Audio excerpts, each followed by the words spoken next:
welcome to The Journal. I'm Bianca Samuel. And I'm Shawn Dumas. We got a great show for you today. First up, we've got Jocelyn Nigel taking a look at a musician, Steve Lewin. Let's check it out.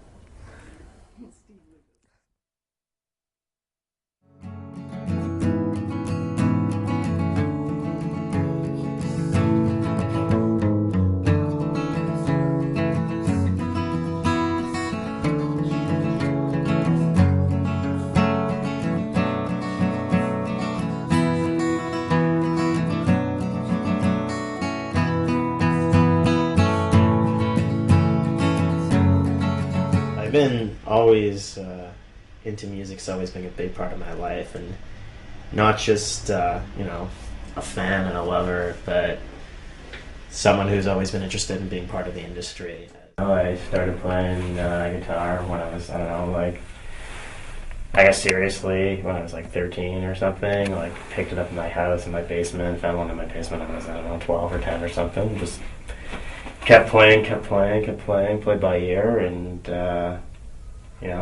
eventually it was not just something I wanted to do, but something I wanted to do. As a musician and an artist, I guess I'm kind of typical in the sense that I've had a million random jobs. Everything from retail to service industry. I've been a waiter like everyone else. I've been in bar back and busboy. I've been an extra in TV shows. Just a lot of random work.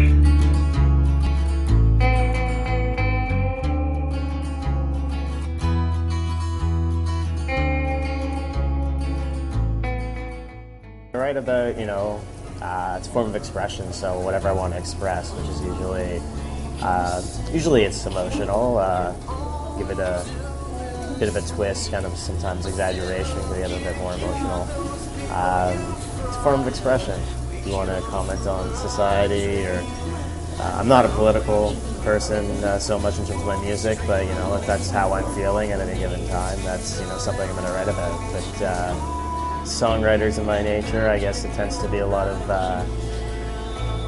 romance or failed romance and love, and there aren't enough songs about love, let's face it, right? So I do what I can to kind of make sure we fill the quota. All we'll do is speak.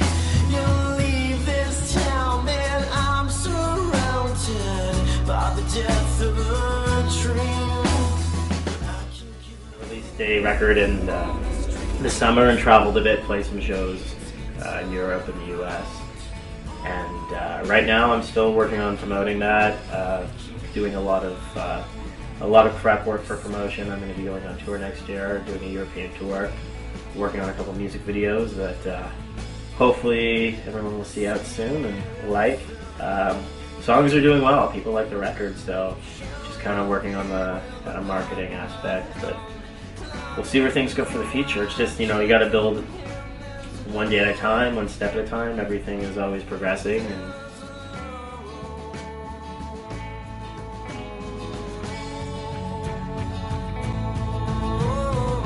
it's good to know that regardless what happens or where I'm going, it's always a growing thing, whether I'm growing in my skills or growing a fan base. It's only up from here and up from wherever I may be. There's no you have low points, you have certain opportunities, things sometimes don't work out, but the grand scheme of things is just kind of step by step and growth, and I'm looking forward to the future. It should be good.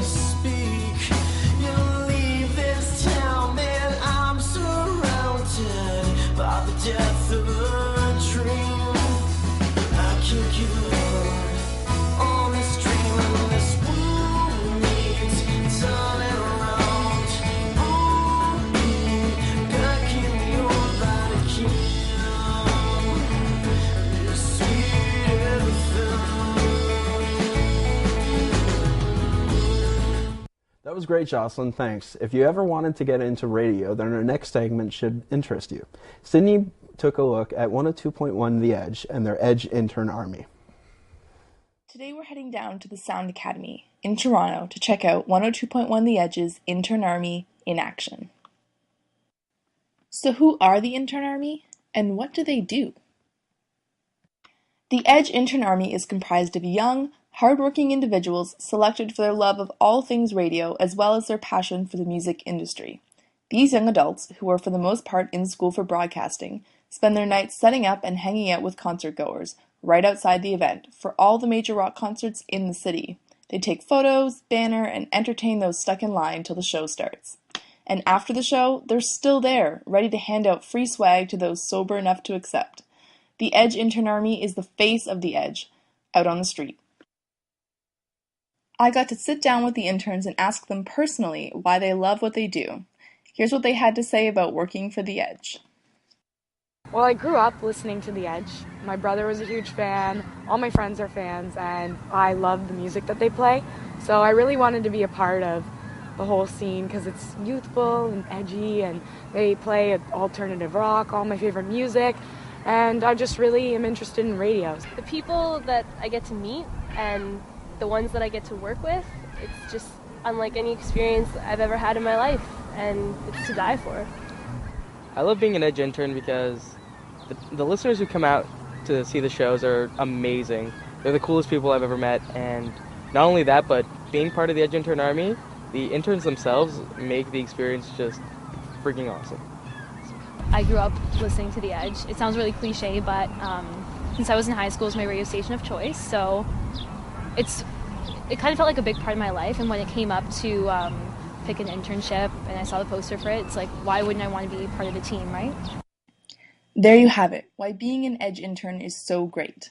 And this is just a handful of the interns who have come and gone. And most end up in some pretty great places. Like Metis, a regular on the Dean Blundell show, started out as an intern. Melanie and Raina, both DJs on the Edge, also both started out on the intern army. And Billy Talent frontman, Ben, was an intern himself. There are many more stories of intern success, and it's easy to see why. Only a few lucky guys and gals are chosen a year to be a part of the team, out of the thousands who apply. So where could the Edge intern army take you?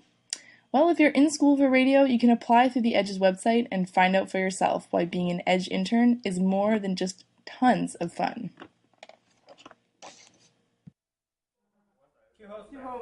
Wow, Sydney, that was a real cool look at our local radio station here in Toronto. Now I'm Bianca. You know I love a bit of the old body art. I'm talking about piercings, tats, and all the ballyhoo. So I'm really excited about the next piece by yours truly, me! We'll take a look at a local tattoo artist and give us the scoop on body mods.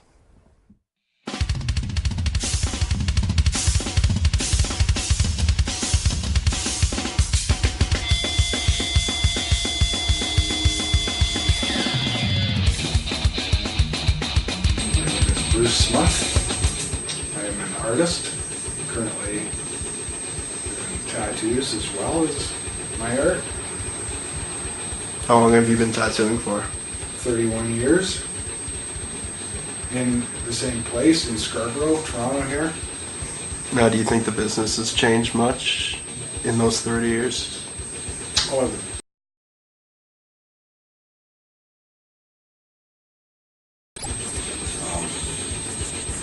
almost unknown, an area where it's only the bad guys go, to being a business where it's like every housewife knows all about tattooing now because of those shows mainly, popularity of these television shows. And it's made tattooing kind of like a household word in some respects. Do you think it's a good thing for those reality shows, or do you think it's shined a bad light on the business kind of thing?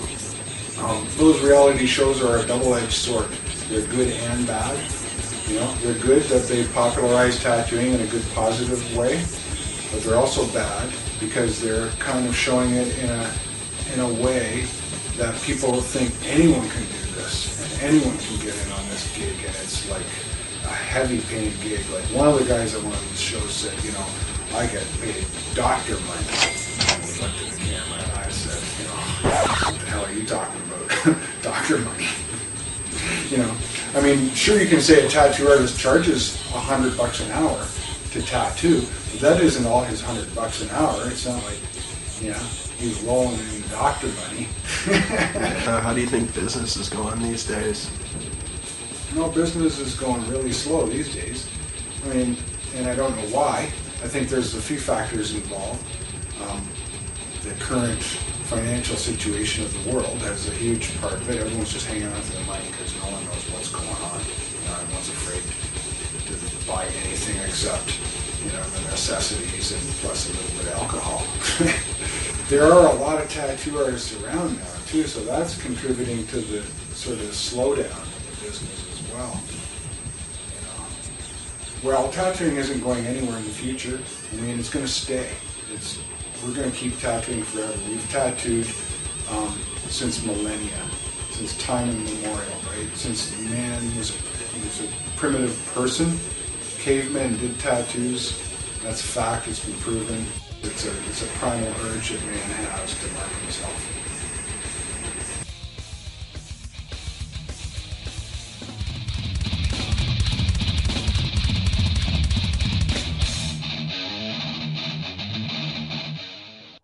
I don't think I can ever get a tattoo. I'm too much of a wimp. I can handle it no problem. I got a few myself.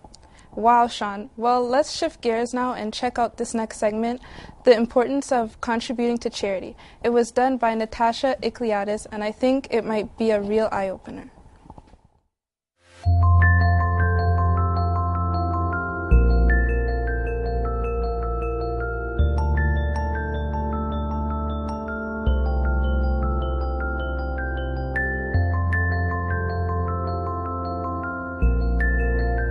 Tell me who you are and how did you start Armenian Family Support Services? My name is Maida Iclietes. I started Armenian Family Support Services 7 years ago. My daily job is working as a social worker, and a lot of people in our community, the Armenian community, knew that they could approach me with respect to a lot of challenges. There needs to be a full social service available to these people. There was nothing available to the community. I welcome you to our 7-year celebration of helping the community and our first fall festival. 7 years ago, when we started this organization, we had no idea how or where it would take us. We knew there was a need to help our members of the Toronto community, and we started with referrals to government agencies. We want to get charity status because it permits you to participate in different grant applications. So what happens is, if you have a registration number, then you can combine with other organizations to apply for grants, because a lot of the work that we're doing is like the work of other major organizations, and yet we are doing everything privately donated. I just wanted to thank all the members in AFSS gave me the opportunity to continue my education, and I want to thank them all. We are now, after several years, again, we filled out all the forms, we've done everything, and we submitted it, and we were approved. How do you think the charity status will affect AFSS in the future? It's going to be fantastic. It's going to just open up so many doors for us, because like I said, once we have this status, then we can apply to be part of like the Ontario Council of Social Agencies. So I am really excited. I am looking forward to having amazing projects come our way. One of the biggest things that we have to worry about is the children of the newcomers, because in the process of movement, you know, of coming to a new country, the stressors related to it, a lot of times we forget about the children, and those children are quiet, but inside they are going through a difficult time. So I would love to be able to do programs for them, to engage them and to participate in, you know, activities such as, you know, doing cleanup with our Highland Creek Stewardship Program, or participating in downtown environmental projects. So it's really important to engage them, and so if we have the funds to do things like that, then that will open up amazing doors, and it will affect a lot more people.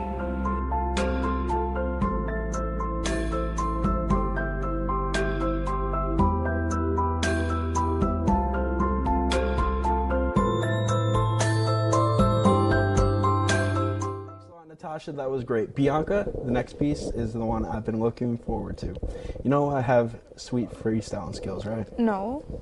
Are you kidding me? I got sweet freestyle rhyming skills. No. Why are you embarrassing me in front of the cameras? I spit rhymes all the time. I just did it there for heaven's sake. Well, let's take a look at how the professionals do it. Matley takes us into the world of battle rap. Check it out.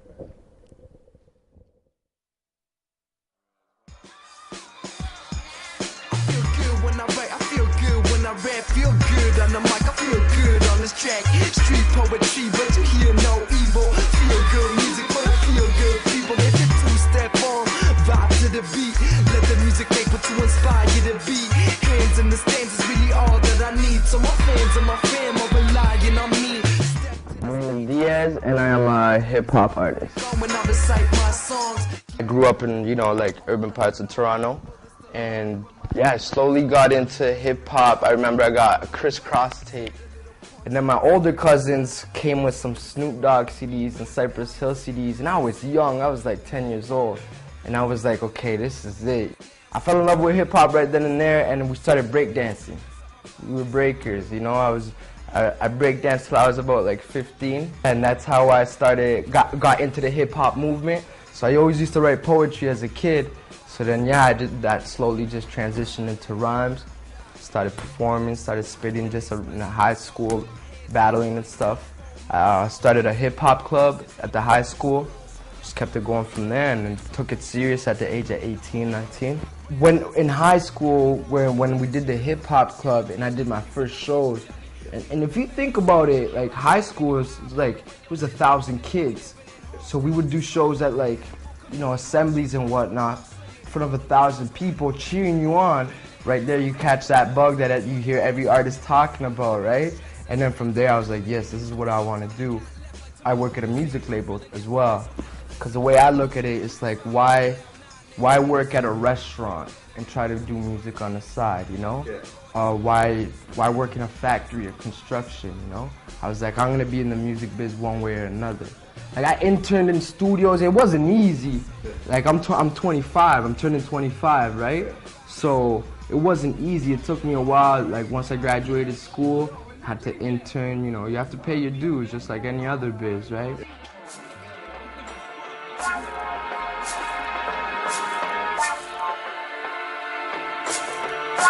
So I wake up, right?